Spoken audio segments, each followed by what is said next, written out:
এক সপ্তাহ পর যে ছেলেটার সাথে মিমের বিয়ে ঠিক করা হয়েছে সে এসেছে। আজ রাতে মিমকে নিয়ে বাইরে খেতে যাবে। মায়ের ঘরে বসে আছে সে, মার সাথে কথা বলছে। মা আয়েশাকে ডেকে বললেন, বৌমা, মিমরে তৈরি হইতে কও, জামাই ওরে নিতে আইছে, বাইরে খাইব। মা। আয়েশা চলে এলো। মিম নিজের ঘরে বসে আছে।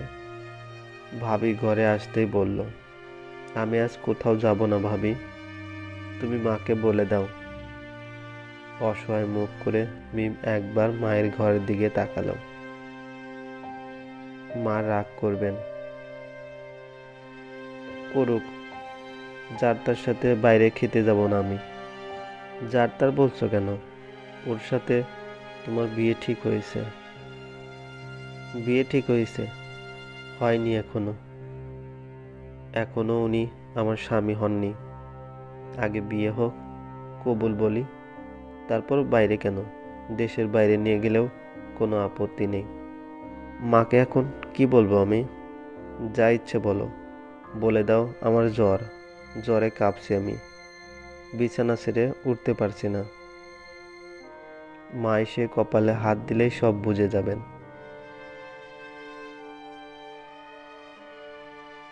তাহলে তোমার যা ভালো মনে হয় তাই করো। মনে রেখো, আমি ওই ছেলের সাথে আজ কোথাও যাব না। যত জোরই করো, বাধ্য হলে ওনার সামনেই বলবো, যাব না আমি। নিচের ঠোঁট কামড়ে ধরে কিছু ভাবলো আয়েশা। চট করে বলে উঠল, কপালে একটু মাথা ব্যথার মলম লাগিয়ে শুয়ে পড়ো। গায়ে হাত দিয়ে জ্বর বোঝা যাবে, কিন্তু মাথা ব্যথা বোঝা যাবে না।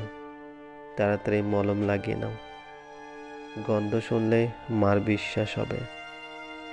ভাবির কথা শুনে মিমের মুখে হাসি ফুটে উঠল। ছুটে এসে ভাবিকে জড়িয়ে ধরল, কাঁধে চুমু খেয়ে বলল, তুমি এত ভালো কেন ভাবি?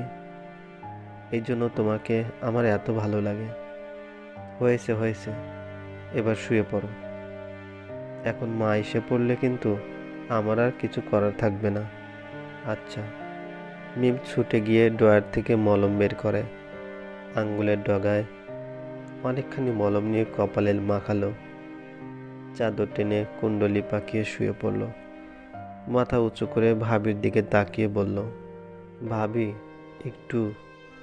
আহ, ও মা গো, মরে গেলাম, মাথা ছিঁড়ে যাচ্ছে, বলবো? হেসে ফেলল আয়েশা। ওভার অ্যাক্টিং করতে হবে না। আচ্ছা। মিম এখনো তৈরি হচ্ছে না দেখে জমিলা নিজেই ঘরে এলেন।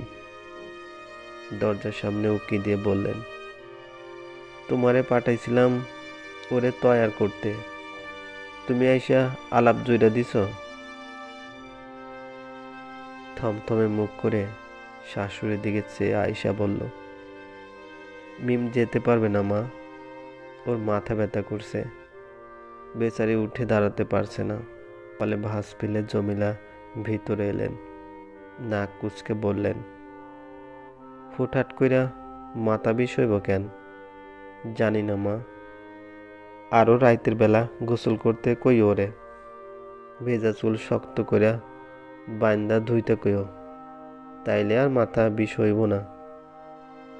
মিমের পাশে গিয়ে দাঁড়িয়ে জমেলা ডাকলেন, ওই সেরি, ওঠ, ওই ঘরে জামাই বইসা আছে, ওরে আমি কি কমু?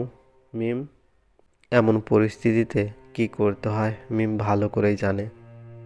গলা খাদে নামিয়ে ব্যথায় চোখ মুখ কুচকে বলল, মাথাটা চিড়ে যাচ্ছে মা, মরে যাচ্ছি আমি। জমিলা সত্যি চিন্তিত হয়ে পড়লেন। তার এই মেয়েটা এত রোগা কেন? ছোট থেকেই একটার পর একটা অসুখ লেগেই থাকতো। আচ্ছা, তুই শুয়ে থাক, আমি জামাইরে কিছু কইরা বুঝ দেই। শরীরের লগে তো জোর খাটে না, আজ না গেল আরেকদিন যাইব নে। মা চলে গেল। আয়েশা হাঁফ ছেড়ে বাঁচল। লম্বা করে দম নিয়ে বলল, তোমার জন্য কত মিথ্যা বলতে হয়। হেসে দিয়ে উঠে বসল মিম। দরজার দিকে চোখ রেখে বলল, আমার সোনা ভাবি, একটা মাত্র ননদের জন্য একটু আধটু মিথ্যা বলতে পারবে না? কিন্তু এভাবে কদিন চলবে? বিয়ে তো সামনের মাসেই। তখন তো তোমাকে ওই ছেলের সাথে যেতেই হবে। ওর কথা মতো ওর মন জুগিয়ে চলতে হবে। গম্ভীর হয়ে গেল মিম। বিড়বিড় করে কিছু বলল। আয়শা তা বুঝতে পারল না। যার সাথে বিয়ে হতে যাচ্ছে তার সাথে আগে থেকেই কথা বলে চেনা জানা পরিচিত হয়ে নেওয়াই তো ভালো। বিয়ে হতে যাচ্ছে, হবে, হয়েছে, কথাগুলোর মাঝে অনেক তফাৎ ভাবি। হতে যাচ্ছে এখনো হয়নি। কিন্তু আয়শা ওর কথার আসল মানে বুঝতে পেরে চুপ করে রইল। এই মেয়েকে বেশি ঘাটানো ঠিক না। যা সাহসী আর জেদি মেয়ে, কখন কোন কথাতে কি করে বসে আল্লাহ জানেন। জমিলা মেয়ের হাবভাব দেখে অনেক কিছু বুঝে নিয়েছেন। মেয়ে যতই চালাক হোক আর যতই চালাকি করুক, মার চোখে এত সহজে ফাঁকি দিতে পারবে না। মিম এখন কলেজে, আয়শা ঘরে কাজ করছে। জমিলা বারান্দায় চৌকিতে বসে আছেন। ও বউ, বউ। ঘর থেকে আয়শা জবাব দিল, কি মা?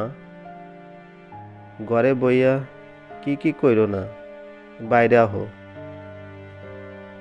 আসছি মা, হাতের কাজটা সেরে আসি। ঝাঁঝিয়ে উঠলেন তিনি। রাখো তোমার কাম, আমার সামনে আসো। কাজ ফেলেই আসতে হলো তাকে। আসলে হাত মুছতে মুছতে বলল, কিছু বলবেন মা? এই বাড়িতে আমার আড়ালে কি চলতেছে তোমাগর মধ্যে? হক চকিয়ে গেল আয়শা। বুঝতে পারল না কিছু। কি বলছেন মা? বুঝতে পারলাম না। বুঝো বুঝো, তুমি সবই বুঝো। তুমি বুঝবা না এরকম কোনো কথা দুনিয়ায় আছে নাকি? চালাকের চালাক তুমি, আস্ত শিয়ানা। চুপ করে রইল আয়শা। মার কথার বিটে সে কখনো কথা বলে না, বলতে ইচ্ছে করে না। তোমার ননদ ওই পোলার লগে কথা কয় না, বাইরে যাইতে চায় না। তার কি বিয়াতে মত নাই? বিয়া ঠিক হওয়ার পর নাটক করতেছে কেন? একটু থামলেন জমিলা। দম টেনে বললেন, দেখো বউ, আমি জানি তুমি আমার সংসারে ভালো চাও না। আমার সুখ তোমার সহ্য হয় না। তাই বইলা তুমি আমার মায়ারে কুবুদ্ধি দিয়া ওর মাথা খারাপ করবা, এটা আমি হইতে দেব না। কইয়া রাখতেছি তোমারে, মিম যদি আমার মুখে চুলকালি মাখাইতে চায়, তাইলে আমি গলায় দড়ি দিমু। আর আমি মরার আগে ওরেও বিষ দিয়া মারমু। শাশুড়ির কোনো কথা আয়শাকে তেমন কষ্ট দেয় না, কিন্তু আজকের কথাগুলো বুকের মধ্যে তীরের মতো গিয়ে বিঁধল। নিজের অজান্তে চোখ থেকে দু ফোঁটা গরম জল গড়িয়ে পড়ল। ধরা গলায় শাশুড়ির মুখের দিকে চেয়ে আয়শা বলল, আমি এই সংসারে ভালো চাই না মা। আপনার সুখ আমার সহ্য হয় না। আমি মিমের কানে কুবুদ্ধি দিব? সংসারটা কি শুধু একার আপনার মা? এটা আমার সংসার না। আমি এই বাড়ির বউ না। আপনি তো আমার শাশুড়ি, আমার স্বামীর মা। আমার নিজের মার থেকে আপনি কোনো অংশে কম? আমি আমার নিজের মার ভালো চাইলে আপনার ভালো কেন চাইব না? এই বাড়িতে আসার পর আপনাকে নিজের মায়ের চোখেই দেখেছি। নিজের মা আর স্বামীর মার মধ্যে কখনো কোনো পার্থক্য করিনি। আর আপনি বলেছেন আপনার সুখ আমার সহ্য হয় না। ফারুক, মিম, ওরা আমার ছোট ভাই বোনের মতো। মিমকে কেন বুদ্ধি দেব আমি? আমি তো ওদের সুখে নিজের সুখ খুঁজে পাই। আপনার ছেলে বেঁচে থাকলে ওদের জন্য যা যা করতো, আমিও তাই করার চেষ্টা করি। থামলো আয়শা। ডান হাতে চোখ মুছে আবার বলতে লাগলো, আসল কথা কি জানেন মা?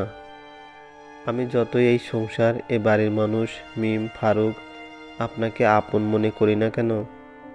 আপনি কখনোই আমাকে আপন মনে করেননি। বিয়ের দিন থেকে আপনার মনে আমার জন্য খারাপ ধারণা তৈরি হয়েছে। আপনি কখনো আমাকে বুঝতে চাননি। সব কিছুর জন্য সব সময় আপনি আমাকে দায়ী করেছেন। এক নাগাড়ে কথাগুলো বলে আয়েশা ঘরে চলে গেল। জমিলা হতবুদ্ধি অবস্থায় যেভাবে বসেছিলেন সেভাবে বসে রইলেন। রাতে আয়েশা খায়নি, না খেয়ে দরজা লাগিয়ে শুয়ে পড়েছে। মিম অনেকবার এসে দরজায় ধাক্কিয়ে দেখে গেছে, তবু আয়েশা দরজা খুলেনি। ভাবি, দরজাটা খোলো, আমি তোমার সাথে ঘুমাবো। মাথাটা প্রচণ্ড ব্যথা করছে মিম, আজ তুমি নিজের ঘরেই শুয়ে পড়ো। মিম জানে ভাবি কাঁদছে, মাকে কিছু বলে লাভ নেই। এই মহিলা মরার একদিন আগেও শুধরাবে না। ছোট ভাইয়া একটু আগে বাড়ি ফিরেছে। মিম এখন মায়ের সাথে ঝগড়া করে ভাইয়াকেও জানাতে চায় না। তাই সে চুপ করে নিজের ঘরে গিয়ে শুয়ে পড়ল। জমিলা অনেক রাত পর্যন্ত বারান্দায় বসেছিলেন। রাতে তিনিও কিছু খাননি। আয়েশা তখনই ঘরে গিয়ে দরজা দিয়ে দিয়েছে। মিম তাকে ডাকেনি। ফারুক ক্লান্ত হয়ে বাড়ি ফিরে মায়ের খাওয়ার কথা জিজ্ঞেস করতে ভুলে গেছে। বেচারা একা একা সংসার চালাচ্ছে, কষ্ট করে রোজগার করছে। বড় ভাই মারা যাবার পর সংসারের সব দায়িত্ব তার কাঁধে এসে পড়েছে। মায়ের ওষুধ, মিমের কলেজের খরচ, ভাবির কখনো কিছু লাগে না। সে ইচ্ছে করে কয়েক টাকা দিলেও তার সংসারে খরচ করে। অন্ধকারে চুপ মেরে বসে রইলেন জমিলা। পরের দিন সকালে আয়েশা আগের মতোই উঠেছে।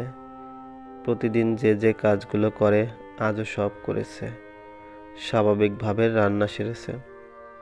শাশুড়ি ঘরে গিয়ে উনাকে খাওয়ার জন্য ডেকেছে। মা, খাবেন, চলুন, রান্না হয়েছে। তুমি খাইয়া লও গা বউ, আমার খিদা নাই। খিদা হইলে তোমারে ডাকমু। মায়ের কণ্ঠ শুনে আয়েশার বুকে চিনচিনে ব্যথা অনুভব করল। কাল রাতে বুড়ো মানুষটাকে একটু বেশি কথা শুনিয়ে দিয়েছে সে। অত কথা না বললেও হতো। মার কথাগুলো চুপ করে শুনে গেলে কি এমন হতো? কেন ওনার সাথে কথা উল্টাতে গেল? নিচু গলায় আয়েশা বলল, আমার ভুল হয়ে গেছে মা, আপনি আমাকে ক্ষমা করে দিবেন। আমি জেনে বুঝে কখনো আপনাকে কষ্ট দিতে চাই না। নিজের অজান্তে যদি আপনার মনে এতটুকু কষ্ট দিয়ে থাকি, তাহলে আপনি আমাকে শাস্তি দিবেন মা। তবুও আমার উপর রাগ করে না খেয়ে থাকবেন না।